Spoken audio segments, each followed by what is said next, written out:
Hi friends, अगर आप हमारे वीडियो को सबसे पहले देखना चाहते हैं तो अभी हमारे चैनल को सब्सक्राइब करें और बेल आइकन दबाएं।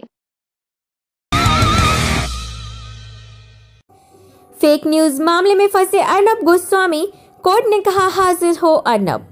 गोदी मीडिया के जाने माने चेहरे और बीजेपी के राज्यसभा सांसद राजीव चंद्रशेखर के साथ मिलकर रिपब्लिक टीवी न्यूज चैनल खोलने वाले एंकर अर्नब गोस्वामी इस बार बुरे फंसे हैं। आपराधिक मानहानि के एक मामले में जम्मू कश्मीर की एक अदालत ने अर्नब गोस्वामी को 9 फरवरी तक अदालत में पेश होने के लिए समन जारी किया है। राज्य के पूर्व मंत्री और पीडीपी नेता नईम अख्तर ने अर्नब गोस्वामी को रिपब्लिक टीवी दूसरे कई स्टाफ के खिलाफ आपराधिक मानहानि का मुकदमा किया था। नक्सलियों के खुलासे से साबित हो गया कि नोटबंदी बीजेपी के लिए करोड़ों का घोटाला तय करने का व्यवसाय था। तेजस्वी यादव। बिहार के औरंगाबाद में शनिवार को हुए नक्सली हमले के बाद अब तेजस्वी एमएलसी राजन कुमार सिंह के नक्सलियों से कनेक्शन की बात सामने आई है। नक्सली संगठन भाकपा माओवादी दस्ते ने हमले की जिम्मेदारी लेते हुए कहा कि उनके निशाने पर एमएलसी थे। नक्सलियों का दावा है कि राजन कुमार ने नोटबंदी के दौरान उनसे बदलने के लिए 5 करोड़ रुपए लिए थे जो नहीं लौटाए। इसके अलावा 2 करोड़ रुपए लेवी के ऊपर रूप में अलग से वसूले गए थे, वो भी बीजेपी नेता राजन सिंह के पास ही थे जिन्होंने उन्हें वापस नहीं किए। यह दावे संगठन ने एक पर्चे के जरिए किए हैं। बीजेपी नेता की अध्यक्षता वाली संसदीय समिति ने कहा, किसानों को नहीं मिलते फसल बीमा योजना के पैसे और समय पर बीज। प्रधानमंत्री फसल बीमा योजना के तहत मोदी सरकार ने बदहाल किसानों की दोगुनी आय करने जैसी अन्य योजनाएं लागू की है, लेकिन प्रधानमंत्री फसल बीमा योजना की शुरुआत में ही गड़बड़ी होने के बाद अब संसद की एक समिति ने कहा है कि सरकार द्वारा चलाई जा रही फसल योजनाओं में पारदर्शिता की कमी सहित कई समस्याएं व्याप्त हैं। साथ ही समिति ने सुझाव दिया है कि ज्यादा से ज्यादा किसानों को फसल बीमा योजनाओं की ओर आकर्षित करने के लिए इन योजनाओं के लिए पर्याप्त पूंजी आवंटन करने की जरूरत है। आरबीआई रिपोर्ट 2017-18 में बैंकों से हुई 41,167 करोड़ की धोखाधड़ी। राहुल बोले, इतने में 3 राज्यों के किसानों का कर्ज माफ और 40 AIIMS खुल जाते। साल 2017 से 18 में बैंकों से 41,147.7 करोड़ रुपए की धोखाधड़ी हुई है। पिछले साल 23,923 करोड़ रुपए की धोखाधड़ी हुई थी। इस हिसाब से इस साल बैंकों को 72% ज्यादा का चूना लगा है। ये आंकड़ा आरबीआई द्वारा जारी किया गया। इस राशि का 80% हिस्सा 50 करोड़ या उससे बड़े अमाउंट का बैड लोन शामिल है। जाहिर है कि किसान 50 करोड़ का लोन नहीं लेता, ये लोग उद्योगपति या बड़े कारोबारी ही लेते हैं। कश्मीर की तरह यूपी में पत्थरबाजों से निपटने के लिए मोदी सेना को क्यों नहीं बुला रहे? अलका लांबा। उत्तर प्रदेश में भीड़ इतनी बेखौफ हो चुकी है कि अब वह कानून के रखवालों की जान ले रही है। बुलंदशहर में इंस्पेक्टर सुबोध कुमार की हत्या के बाद अब भीड़ ने गाजीपुर में एक पुलिसकर्मी को बेरहमी से पीट कर मार डाला। मामला गाजीपुर के नौनेरा इलाके का है, जहां पत्थरबाजी की घटना में एक पुलिस कांस्टेबल सुरेश वत्स शहीद हो गए। हिंसा का आरोप निषाद पार्टी के कार्यकर्ताओं पर लग रहा है। बीजेपी नेता के नक्सल कनेक्शन पर बोले तेज प्रताप, नक्सली तो बीजेपी जेडीयू के रिश्तेदार हैं। बिहार के औरंगाबाद में शनिवार को हुए नक्सली हमले के बाद अब बीजेपी एमएलसी राजन कुमार सिंह के नक्सलियों से कनेक्शन की बात सामने आई है। नक्सलियों ने हमले की जिम्मेदारी लेते हुए कहा कि उनके निशाने पर एमएलसी थे। नक्सलियों का दावा है कि राजन कुमार ने नोटबंदी के दौरान उनसे बदलने के लिए 5 करोड़ रुपए लिए थे जो नहीं लौटाए। इसके अलावा 2 करोड़ रुपए लेवी के रूप में अलग से वसूले गए थे, जो वो भी बीजेपी नेता राजन सिंह के ही पास थे, जिसे उन्होंने वापस नहीं किए। इस वजह से नक्सलियों ने हमला किया। मोदी और अमित शाह पर भड़के यशवंत सिन्हा बोले, ये लोग प्रजातंत्र को खत्म कर रहे हैं। प्रधानमंत्री मोदी और अमित शाह रोज सवालों के कटघरे में फंसते जा रहे हैं। पूर्व में भाजपा के कार्यकाल के दौरान वित्त और विदेश मंत्रालय संभाल चुके यशवंत सिन्हा ने प्रधानमंत्री मोदी और अमित शाह पर हमला बोला है। यशवंत सिन्हा ने कहा कि सत्ता में काबिज लोग प्रजातंत्र को खत्म कर रहे हैं। यशवंत सिन्हा रविवार को सुल्तानपुर के आजाद सेवा समिति के कार्यक्रम में शामिल होने आए थे, जिसमें उन्होंने यह बयान दिया। वहीं हाल ही में चुनाव के परिणाम के संदर्भ में पूर्व वित्त और विदेश मंत्री यशवंत से बात की गई। जिस देश में एक वृद्धा भूख से तड़प तड़प कर मर गई, उस देश का पीएम विज्ञापन में 5,000 करोड़ खर्च कर रहा है। आधार कार्ड इतना खतरनाक हो सकता है कि वो किसी भी की भी जान ले सकता है। सरयू देवी की कहानी सुनकर तो ऐसा ही लगता है। सरयू देवी रायबरेली के दरमऊ तहसील की रहने वाली थी। उनके घर में वो अकेली ही रहती थी। वह 5 दिसंबर को कोटेदार राशन लेने गई थी, मगर कार्ड वेरिफिकेशन ना होने की वजह से उसे राशन नहीं दिया गया। कोटेदार के लोग हर बार अलग अलग बहाना देकर सरयू देवी को वापस लौट जाने में मजबूर करते रहे। कभी फोटोकॉपी के लिए भेजते, कभी आधार कार्ड। वैसे तो कानून यदि सरकारी वितरण केंद्र में आधार कार्ड वेरिफिकेशन ना हो तो भी अनाज देने की अनुमति देता है। औरंगाबाद नक्सली हमले में भाजपा कनेक्शन। नोटबंदी में नक्सलियों ने बीजेपी नेता को दिए थे 5 करोड़, नहीं लौटाए तो कर दिया हमला। बिहार के औरंगाबाद में शनिवार को हुए नक्सली हमले में बड़ा खुलासा हुआ है और ये खुलासा खुद नक्सलियों ने किया है। पुलिस के मुताबिक औरंगाबाद जिले के देव में जहां हमला हुआ था, वहां नक्सलियों का छोड़ा हुआ एक पर्चा बरामद हुआ है। पर्चे में लिखा है कि नोटबंदी के दौरान उन्होंने भाजपा MLC राजन कुमार सिंह को 5 करोड़ रुपए दिए थे ताकि पुराने नोट बदले जा सके। वो रुपए भाजपा नेता ने वापस नहीं किए। इसके अलावा 2 करोड़ रुपए लेवी के रूप में अलग से वसूले गए थे, जो वो भी बीजेपी नेता राजन सिंह के ही पास थे, जिसे उन्होंने वापस नहीं किए। इस वजह से उन्होंने ये हमला किया। मनमोहन सिंह की तरह अगर मोदी पर फिल्म बनी, क्या अनुपम खेर ऐसे ही किरदार निभाएंगे? द एक्सीडेंटल प्राइम मिनिस्टर का ट्रेलर लॉन्च होने के बाद बीजेपी के नेता बहुत खुश है। फिल्म का ट्रेलर लॉन्च होने के बाद बीजेपी ने अपने आधिकारिक ट्विटर अकाउंट से ट्रेलर शेयर भी किया है। बीजेपी की इस हरकत का बचाव करने केंद्रीय सूचना एवं प्रसारण मंत्री राज्यवर्धन राठौर आए। राज्यवर्धन राठौर ने कहा कि क्या हमारी पार्टी को किसी भी फिल्म पर इच्छा जताने का भी हक नहीं है, पर वही लोग जब सवाल उठा रहे हैं कि क्या मोदी जी ने 5 सालों में देश की दुर्गति की है, उस पर कभी फिल्म बनेगी या नहीं, इस पर भाजपा नेता चुप है। गाजीपुर हिंसा पर बोले अखिलेश, सीएम योगी कहते हैं ठोक दो, इसीलिए कभी पुलिस ठोक देती है, कभी जनता। उत्तर प्रदेश के गाजीपुर में प्रधानमंत्री नरेंद्र मोदी की रैली के बाद भड़की हिंसा में पुलिस कांस्टेबल सुरेश वत्स की हत्या के मामले पर पूर्व मुख्यमंत्री अखिलेश यादव ने योगी सरकार को आड़े हाथों लिया है।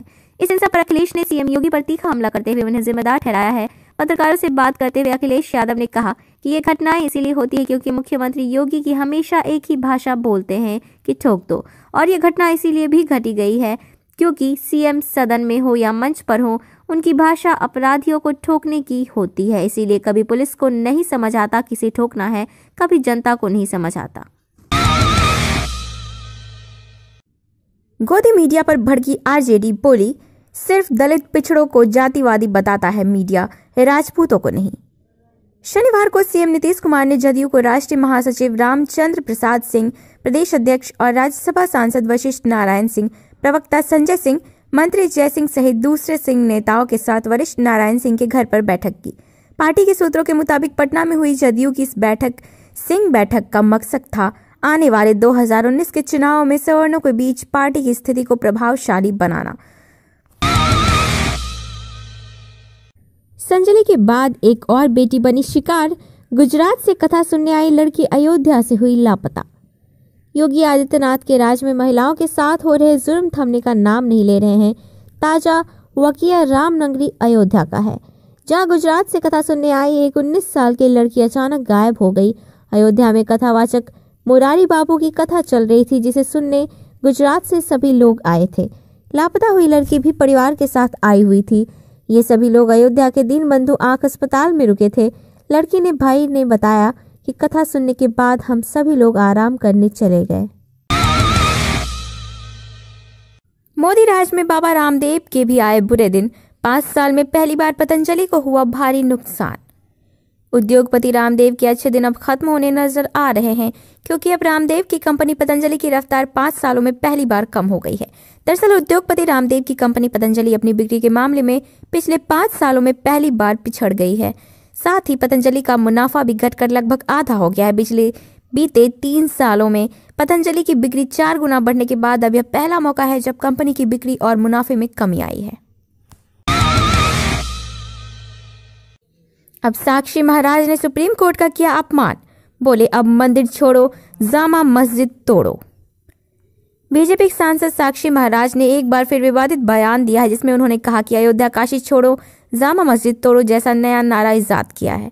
बीजेपी सांसद ने राम मंदिर और बाबरी मस्जिद की सुनवाई को लेकर सुप्रीम कोर्ट की भी आलोचना की है। साक्षी महाराज ने जामा मस्जिद पर कहा कि अगर मस्जिद की सीढ़ियों में मूर्तियां ना निकले तो मुझे फांसी पर लटका देना।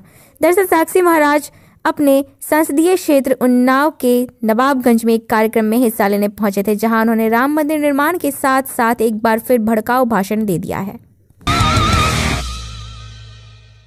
मुसलमानों को गाय के नाम पर मार देने वालों का सम्मान करने वाली बीजेपी किस मुंह से मुस्लिम महिलाओं के हक की बात करती है? संजय सिंह।